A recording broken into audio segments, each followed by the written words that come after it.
네, 이번 컨셉은 이와 같은 무시동 배터리 인버터인데요. 네, 이 배터리 인버터를 잘 사용하려면, 오래 사용하려면 이런 컨셉으로 가지고 설명을 한번 드려보고자 하는 것입니다. 내부를 살펴보시면 이와 같이 되어 있습니다. 입력단이고요. 쪽에서 전기가 들어가서 12V나 24V가 여기에 220으로 출력이 되도록 되어져 있는데요. 보통은 우리가 생각을 할 때에, 많이 접할 때에 이렇게 이야기를 하죠. 콘덴서 부풀어 있는 것이 없는지, 묻지마 콩가리처럼 이렇게 바라보는 그런 경우가 종종 있습니다. 그러나 일부 산업 장비에서도 그렇긴 합니다만은 콘덴서는 고장률이 많이 없죠. 부풀어온 경우가 거의 잘 없습니다. 어떻게 보면 제수복이 그럴 수가 있는데요. 대전압 콘덴서 물론 마찬가지입니다. 자, 이 콘덴서와 배터리, 이걸 제가 또 한번 설명을 드려보도록 하겠습니다. 배터리를 정상적으로 잘 사용하다가 엔진룸에 있는 거를 떼서 250A 공업용이라든지 또는 100A짜리 2개 이런 식으로 병렬로 연결해서 달다 보니까 뗐다 붙이고 나서는 고장이 났다, 이런 말씀을 하시는 경우가 있긴 있습니다. 참 재수가 없는 거죠. 근데 재수가 없는 게 아니고 실제적으로 이론상으로 맞긴 맞습니다. 콘덴서 용량을 조금 더 높은 거 쓰면 좋겠지라고 생각을 하는데, 되도록이면 설계자 입장에서 그 점격 용량을 다뤄주는 게 좋다는 이야기죠. 예를 들어서 이 콘덴서가 계산하기 1000 마이크로페럿이다. 근데 이걸 2배로 또는 1.5배로 1500 마이크로페럿이나 2000 마이크로페럿 했다. 그렇게 되면 어떻게 되겠습니까? 여기에 충전되는 시간이 오래 걸릴 것이고, 충전이 다 됐을 때 전류죠. 세기, 힘의 세기, 그런 센 전류가 나오면서 타격치를 입을 수 있기 때문에 설계자 입장에서 설계한 그런 용량을 꽂아주시는 게 좋다는 거죠. 그래서 배터리를 정상적으로 사용하다가 엔진룸에서 떼가지고 뒤에 트렁크나 의자 밑에다가 100A, 250A 이런 공업용 배터리를 연결해서 스위치를 켜다 보니까 똑같은 건데 고장이 났네요. 그런 재수없는 일이 있을 수가 있는 것입니다. 그래서 대드리면 정격 용량을 다뤄주시는 게 좋다라고 말씀을 드리는 것입니다. 또한 더불어서 콘덴서가 성능이 저하되면 당연히 다른 부품도 그러겠지만 질이 떨어지는 겁니다. 말씀드렸다시피 힘의 작용이 줄어드는 것이니까 부하에서 뭐를 한다 하더라도 힘이 딸리겠죠. 그래서 콘덴서 용량이 떨어지게 되면 점검 한 번씩 해서 가르쳐주는 거, 맥류라든지 또는 그걸 우리 니플이라고 표현합니다만은 이 안에 들어있는 전해액, 그게 감퇴돼서 증발된다든지 열에 의해서 또는 밑에 누수 위에서 샌다든지 이런 걸로 해가지고 안에 있는 전액이 모질라게 되면, 감퇴되게 되면 그 감퇴된 만큼의 용량도 또한 감퇴된다. 그래서 힘쓰는 것을 제대로 못한다, 이렇게 말씀드릴 수 있는 것이죠. 그래서 양질의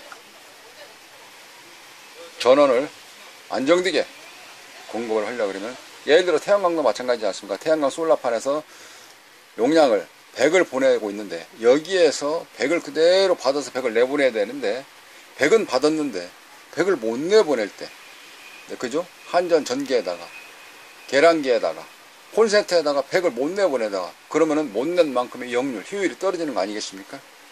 그러니까 중간중간에 한번 이런 식으로 용량도 체크를 정상적인지 봐야 된다는 경우를 효율과 더불어서 오래 사용할 수 있는, 잘 사용할 수 있는 방법이다 라고 말씀드릴 수 있을 것입니다. 자, 이 제품 출력이 안 나오는 건데요, 입력에서 잘 안 들어갈 때는 여기 보니까 휴즈가 2개 있네요. 보통은 또 많이 있는데 이쪽 트랜스포머 건너와서 원형 트랜스라고 그러죠. 보통 이 원형 트랜스를 트로이달 트랜스포머 이렇게도 부르고 있습니다. 트로이달 원형 링과를 부르는데요. 그 주변에 보시면 여기 이렇게 되어져 있는 게 휴즈입니다. 자동차 휴즈죠. 이건 자동차 휴즈가 있습니다. 휴즈가 떨어졌나 안 떨어졌나는 스위치를 켜게 되면 스위치에서 앞에 띠 소리 난다든지 적색불이 빨갛게 들어와 있다든가 그럴 때는 휴지에서 전기를 공급되기 때문에 휴지는 안 떨어졌다. 그렇게 생각을 하시면 될 것 같습니다. 일반적으로 휴지 같은 경우는요, 눈에 잘 보이거든요. 테스터기가 없을 때는 이거를 살짝 잡고 빼보시면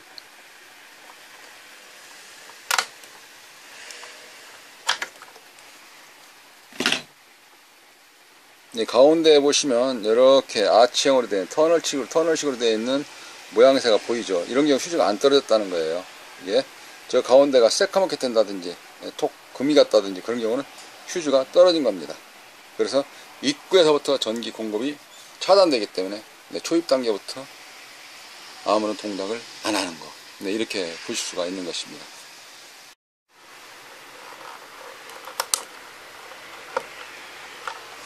이 휴지 또한 색깔별로 제가 자재를 하나 가져와 보면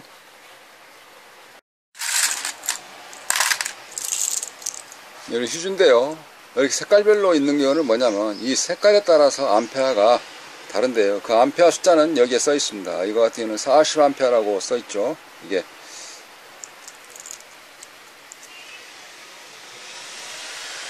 이건 20암페어. 네, 그죠? 20 써 있으니까 20암페어를 이야기하는 거고요. 그 다음에 또 녹색이다. 그러면 여기에 보셨을 때 이거 같은 경우는 30암페어. 이런 식으로 색깔별로 휴지가 있습니다. 이걸 자동차 휴지라고 그러고요. 더러는 미니 휴지가 아니고 미니 휴지는 이보다 좀 작습니다. 휴지는 하나 철사와 같은 건데 보호장치로 해서 끊어질 수 있도록 용량이 있으니까 그거는 단순하게 도통 흐름이니까 쉽죠. 간단합니다. 그럼 입구 쪽에도 휴지가 있는데 또 출력 쪽에도 보시면 출구 쪽에도 또 휴지가 있어요. 이 휴지는 이렇게 되어져 있는 거네요.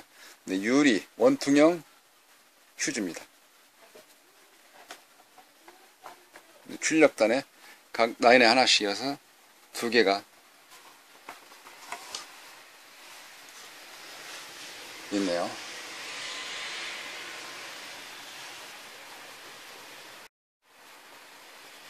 콘덴서도 보시면 밖에서 봤을 때 좀 멀쩡한 것 같은데 약간 보시면 이런 쪽에 했을 때에 이게 피복이 이렇게 돼 있는데 석류가 익을 때 약간 이렇게 벌어지듯이 벌어져가지고 감싸져 있는 거가 벌어져가지고 이렇게 우리가 보통 뭐 까졌다 그러죠.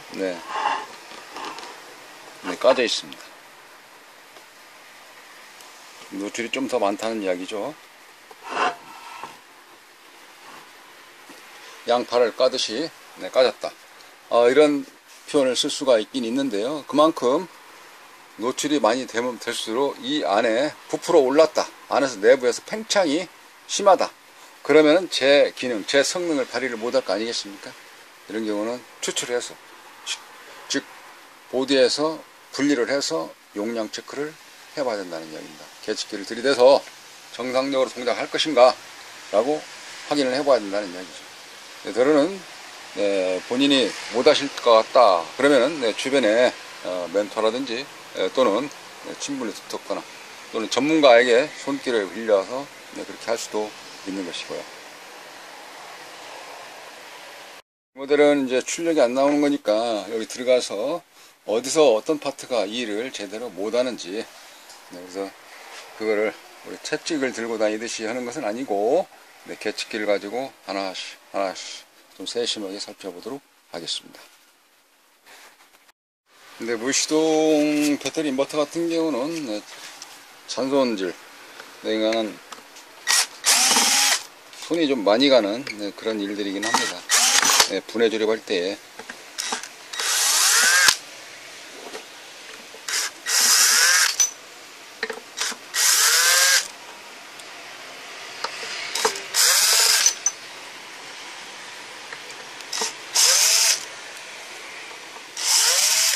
구조에 따라서는 이게 옆으로 되어 있어 가지고 나사가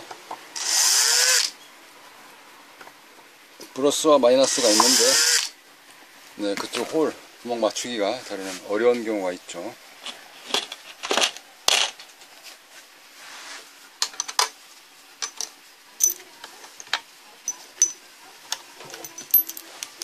자, 마저 다 분리를 하겠습니다. 네, 참고적으로 하나 다른 제품 예를 들어서 설명을 좀 드리면 많이 봐온 제품들이긴 하죠. 이런 테슬론 제품이네요. 네, 다루다 같은 건 아까 옆으로 뉘어져 있는데, 자, 이 제품 내부를 살펴보시면 이렇습니다.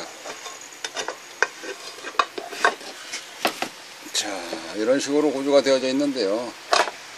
이거 같은 경우는 측면에서 나사를 풀르고 해야 됩니다. 여기 너트식으로 되어 있는 게 이렇게 되어 있는데, 이거를 전부 다 하려면 꽉 잡아줘야 되기 때문에 작업 과정이 조금 더 오래 걸리긴 해요. 재수없이 구멍홀 잘 안 맞거나 또는 빡빡해서 비틀어진다든지 했을 때 들어가다 말고 그런 불편함이 있는 모델이기도 하거든요. 그래서 제품에 따라서는 조립하는 시간이 조금 더 추가적으로 걸리는 그런 경우도 있긴 있습니다.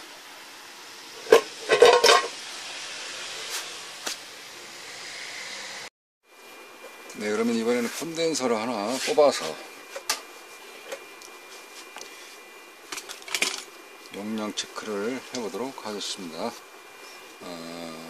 일단 외형적으로 봤을 때 이렇게 이쪽 부분이 좀 열렸지 않습니까? 이렇게 피부기 포장. 그래서 그쪽을 먼저 하나 뽑아서 살펴보도록 하겠습니다.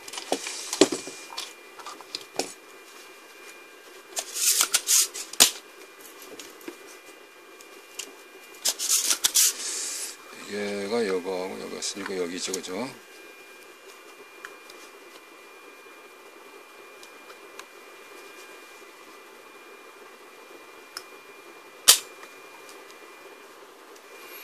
네, 밑면에 보시면 이제 이게 악어와 같은, 본드와 같은 그런 게 붙어 있기 때문에 바로 떨어지진 않을 수도 있습니다. 그러면 힘을 줘야 되는데, 그 힘이 패턴에 손상되지 않도록 힘 조절을 하면서 빼야 되지 않을까 하고 생각이 되어집니다. 이런 경우는 이제 살짝 좌우로 틀어가면서 빼는 방법도 있긴 있죠.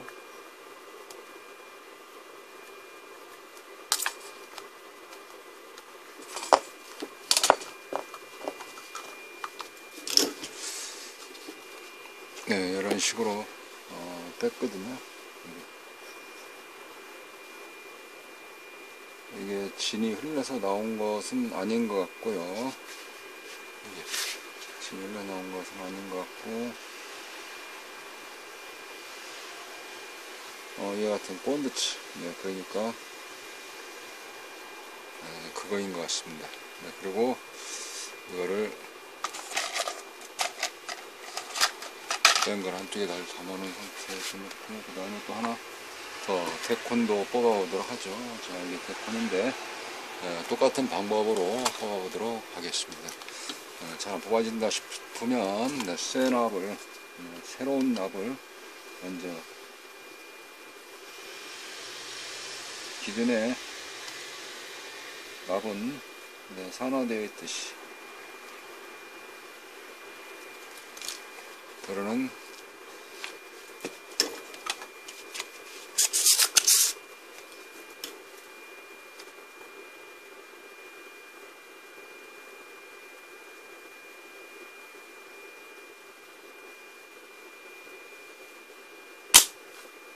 굉장히 부드럽죠. 이거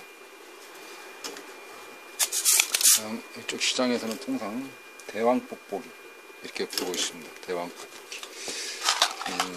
이게 이런 일반적인 뽁뽁이가 이 정도 크기 아니겠습니까? 이게 거기에 비해서 이렇게 2배 정도 되나요? 통이 더 두께도 두껍고 그렇기 때문에 양은 2배 정도 되는 것 같습니다. 대왕뽁뽁이 한꺼번에 이 많은 양을 샥 뽑을 수 있도록. 그래서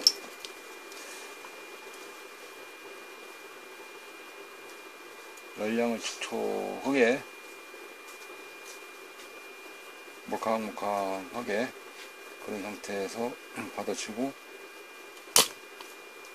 딱 뽑습니다. 밑에서부터 공기가 올라와야 되는데 올라오지 않고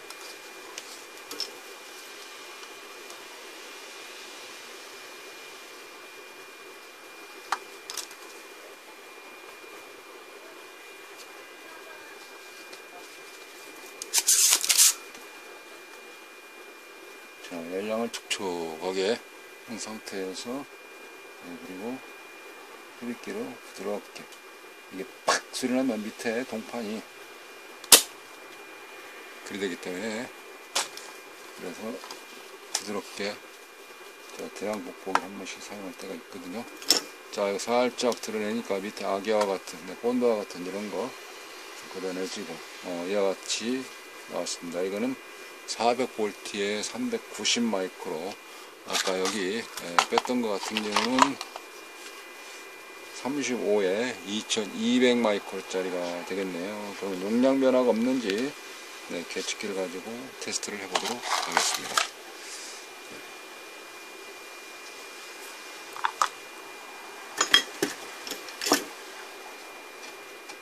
일단 하고 이제는 계측기를 꺼내서 살펴보도록 합니다.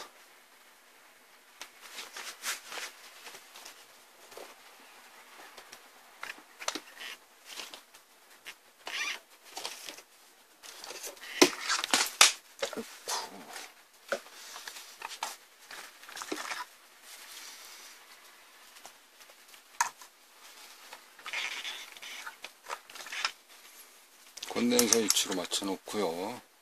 셀렉터를 콘덴서 설정한 뒤에 혹시 남아있을지 모를 양을 방전을 이렇게 합선을 시켜서 방전을 시키게 됩니다. 자, 측정을 해보도록 하죠. 이게 400에 390 마이크로인데 400에 390 마이크로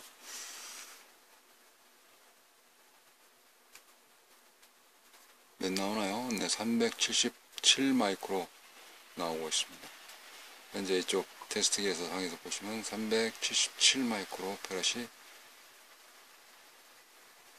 376 마이크로 페럿이 검측됨을 알 수가 있죠. 네, 이어서 이쪽에 측정을 해보도록 합니다. 이 또한 이렇게 방전을 시켜서 양쪽에 쇼트 시킨 뒤에 2487 마이크로 2400 이거는 몇인가요?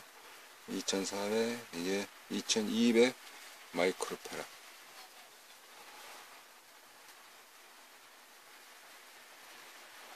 콘덴서는 두 개 다 영향을 이쪽 혈에 영향을 미칠 정도의 어떤 그 변화 있는 것은 좀 아니었습니다. 그러면 이거를 가지고 자, 그럼 이번에는 이걸 가지고 좀 더 전문적인 장비를 이용을 해서 측정을 해 보도록 하겠습니다.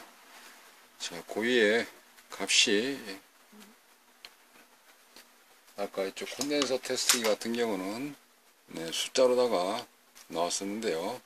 숫자 외에 또 추가적인 검사를 좀 더 해보겠다 라고 할 수 있는 것이 우리가 보통 엑스레이 사진 촬영하고 CT 또는 이렇게 MRI 같은 전문 장비로 측정을 하듯이 이 내부에 가지고 있는 성능, 기능들을 조금 더 세분화해서 측정을 해보겠다.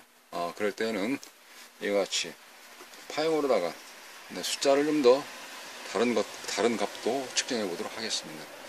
나는 그라운드 똑같이 물려놓고 이쪽에 측정을 하게 되면 한번 화면을 보시죠. 자, 모양이 이렇게 동그랗게 보이고 있습니다.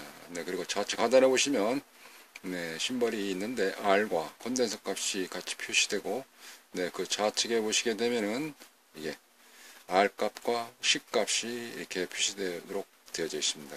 그러면 이게 500에 390 마이크로 페럿인데 다시 한번 측정을 해서 보시게 되면 화면상의 고유의 모양 네, 그리고 심벌 나오고 그 위에 좌측에 숫자가 나오는데, 그거를 C는 콘덴서 값이 보이는 거고요. 그 다음에 R은 내부 저항값, 이 자체 내부 저항의 용량을 표시하는 것입니다. 자, 설명을 드렸으니까 화면상을 자세히 살펴보도록 합니다. 네, 화면 정중앙에 이렇게 예쁘게 보이는 타원형, 네, 저 모양새고요. 저 모양이 예쁘지 않을 때는, 이 파형이 찌그러졌을 때는 이 기능이 일부분 내부에서 어느 한 블록이 잘못됐다 라고 보시면 되는 겁니다. 이게 쉽게 예를 들어서 여기 전체적인 이런 전체적인 면이 있다고 그러면은, 이것 또한 전체적인 면에서 한 부분이 어떤 셀, 우리 배터리와 같이 한 셀이 불량이 날 수가 있다 라고 봐는 것을 그래프상으로 예쁘게 표현되게 되면은, 그거는 내부에 있는 셀, 내부에 있는 입자가 정상적으로 잘 배열이 되어 있다 라고 말씀드릴 수 있는 것이죠. 예, 우리가 보통 그런 경우를 어떻게 봅니까? 네, CT 찍는 거다, MRI 찍는 거다 구분해서 본다 그러면은, 그거 나름대로의 검출해내는 것이 틀린 거 아니겠습니까? 그래서 이렇게 스캐닝 할 때의 그런 과정을 눈으로 보여주는 것이 형상이다. 네, 형상 다시 한번 보시죠. 네, 이 같은 형상 외에도 좌측에 보시면 심벌이 표시되어 있습니다. 자, 그러면 제가 한 손으로 찍고 여기서 보시게 되면 이와 같이 R값, 콘덴서인데 R이 표시되는 건 뭐냐면 이 내부에 저항값이 있다는 것이고요. 그 다음에 R값이 표시되고, 네, C값이 표시되죠. C는 뭡니까? 캐패시터에 해당되어 있는 콘덴서 용량, 이 C값이 표시되어 있는 용량을 여기 나타내주고 있습니다. 그 모양과 심벌에 따른 내부 저항값과, 네, 캐패시터 용량을 자세하게 보여주고 있는 것입니다. 아까 뺀 것 중에 하나를 더 해보도록 하죠. 자, 이건 잠깐 내려놓고, 자, 이번에는 이거를 해보도록 하겠습니다. 자, 똑같이 측정 방법은 같은 거고요. 하게 되면은 쭉 해서 여기다 전기를 보내면서, 네, 그리고 다시 쭉 한번 또 측정해 봅니다. 네, 그렇게 되면은 저 모양새가 이렇게 예쁘게 잘 나오고 있습니다. 네, 일부분 찌그러진다든가 그럴 때는 내부에 있는 값들이 일단 정상적인 정렬이 되지 못했다 라고 볼 수 있는, 네, 그런 내용들이긴 하는 것이죠. 네, 그럴 때는 모양새가 좋지 않을 때, 움직일 때, 네, 그럴 때는 이 자체에 우리 배터리를 말해서는 셀, 네, 정렬 자체가 입자가 고르지 못하다, 이런 식으로 표현할 수가 있는 것이죠.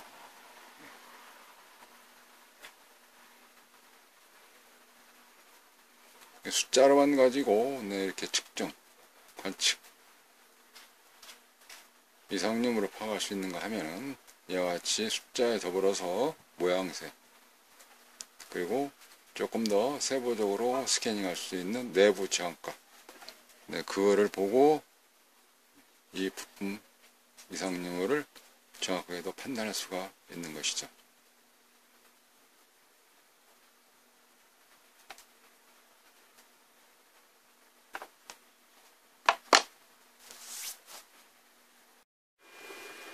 네, 그럼 이어서 또 불량난 부분을 더러는 뽑아서 점검을 해야 되기 때문에 이쪽에 쪽보드라고 그러죠. 이 보드를, 네, 뽑도록 하겠습니다.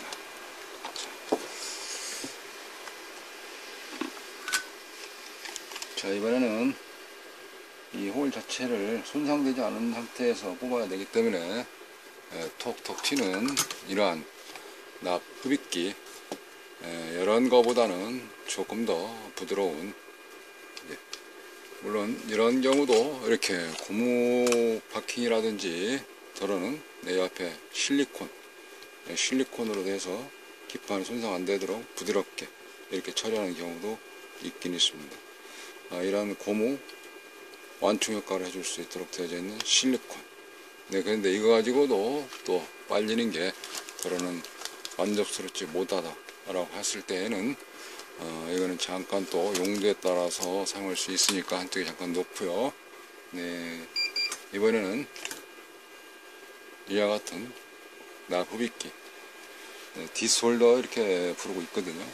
권총식으로 되어져 있는데 이걸 당기게 되면은 납이 빨려 들어가는 거예요. 이 안에 구멍에 맨 끝에 있어서 이 구멍을 통해서 빨려 들어가는 거거든요. 이게. 자, 위치는 지금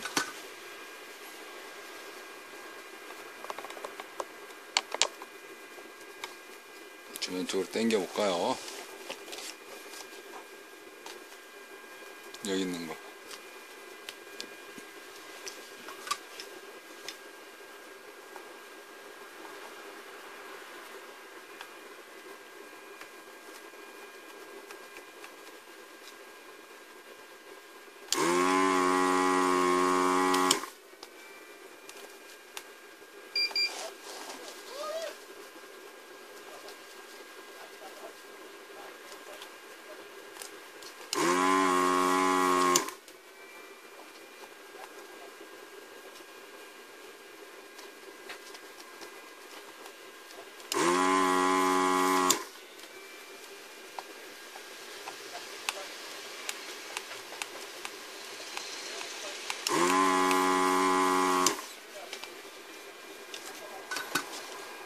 이제 납이 빠지고 있는 것입니다.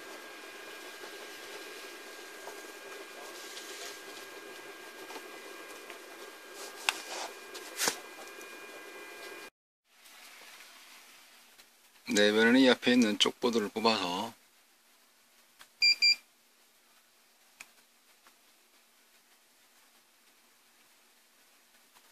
(2576) 12V 짜리네요. 2576-12로 되어 있는 거 보니까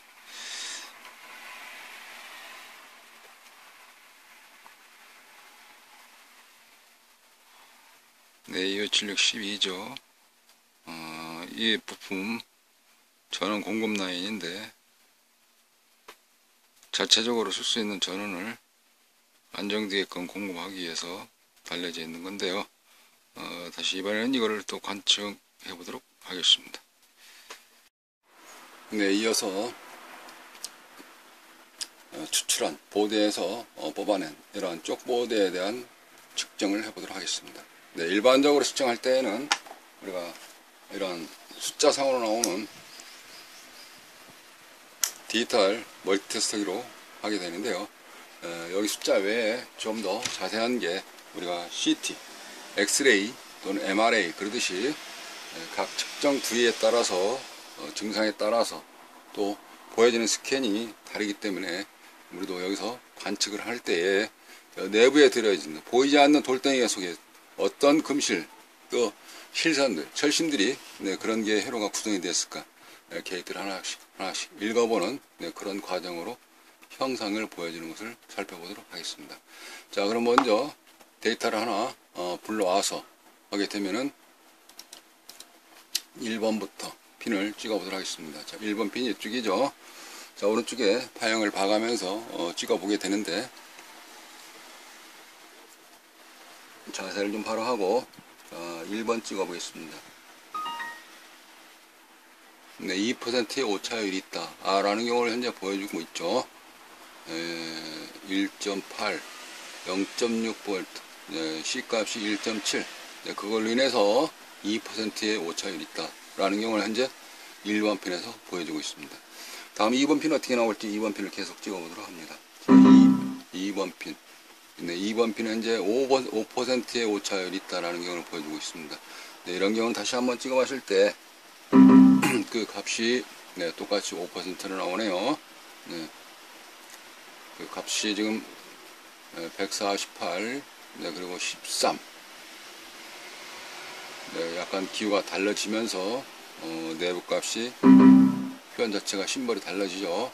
5% 그 차이는 여기에 있다라는 경우를 심벌에서 보여주고 있는 것입니다. 기준값을 안 맞을 때는 자동으로 넘어가지 않기 때문에 수동으로 넘겨놓고 3번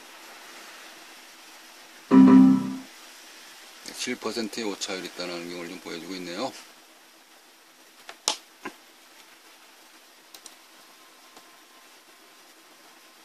4번 핀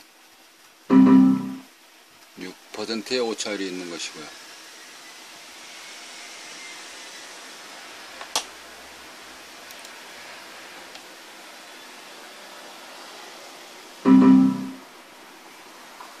이쪽 12번 핀은 현재 13%의 오차율이 있다라는 경우를 좀 보여주고 있는 것입니다. 네, 이렇게 해서 네, 파형과 네, 심벌과 숫자로 네, 그리고 비교되는 퍼센트, 그걸 가지고 부품의 분량, 양부 판정을 하게 되는 것이죠. 네, 수리를 마치고 네, 동작 확인을 확인해 보도록 하겠습니다. 계측기를 연결을 해 놓고요. 네, 스위치를 켜게 되면 전압이 여기에서 필기가 되어야 되겠죠. 자, 여기에는 레벨메터가 없기 때문에 여기에서 스위치를 켜 보도록 하겠습니다. 자, 이 상태에서 스위치를 켜면 네, 전원이 인가되었고요. 네, 출력 전압을 양산하기 시작하죠. 네, 227.6V 출력되고 있네요. 네, 이때의 출력 파형은 어떻게 나오는지, 네, 파형 네, 계단파인지 또는 정연파인지 살짝 여기를 조심해서 찍어 보도록 하겠습니다. 그럼 스코프로부터 네, 파형이 나오게 되겠죠. 네, 계단파가 나오고 있군요. 59.75Hz 해당되어져 있는데 계단파가 나오고 있습니다. 자, 다시 여기서 조심해야 되고 살짝 잘 찍고, 이게 흔들리면 다음과 같이 노이즈 타듯이 파형이 나오기 때문에 네, 찍을 때는 잘 꽉 찍고 있어야 되겠죠. 자, 이런 계단파 59.75Hz가 나오고 있습니다. 네, 전압은 226.2V 출력되고 있고요. 자, 이 상태에서 네, 다시 한번 껐다가 켜게 되면 어떤 경우 그런 경우가 있죠. 껐다 켰는데 안 된다든지, 네, 그래서 다시 네, 리셋 하듯이 껐다가 켜고 다시 스위치를 네, 켜보도록 하겠습니다. 네, 부팅되고 있죠. 네, 180V, 226V 출력되고 있습니다. 네, 이상으로 수리 후기를 모두 마치도록 하겠습니다. 네, 감사합니다.